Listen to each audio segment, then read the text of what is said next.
शहर मालेगांव में एक मरतबा फिर साल 9/2023 में 18-19 फरवरी शनिचर इतवार के दिन 2 रोजा जिलाई व उमूमी इज्तिमा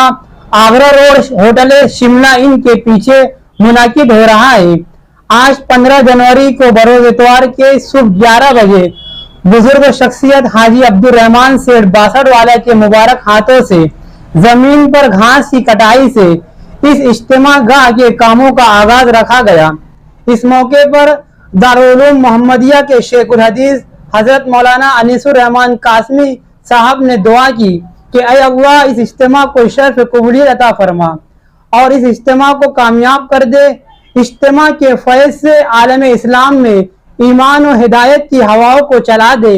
मुल्क में अमन व अमान कायम फरमा दे और मुसलमानों की दीन और दुनिया में तरक्की अता फरमा दे। मालेगांव के मुसलमानों से खुसूसी तौर पर गुजारिश की जाती है कि इस इज्तिमा की तैयारियों में अपना कुछ हिस्सा जान और माल और वक्त और सलाहियत लगा दे और आखिरत में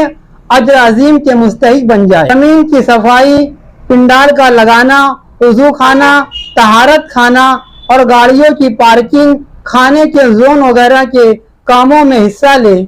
याद रहे कि इज्तिमा से अल्लाह के रास्ते में 4 महीना 40 दिन की जमातों की नक्ल हरकत से अल्लाह के बंदों में अल्लाह और उसके रसूल सल्लल्लाहु अलैहि वसल्लम के अहकामात को अपनी जिंदगियों में लाने के लिए दावत व तबलीग की मेहनत की जाती है।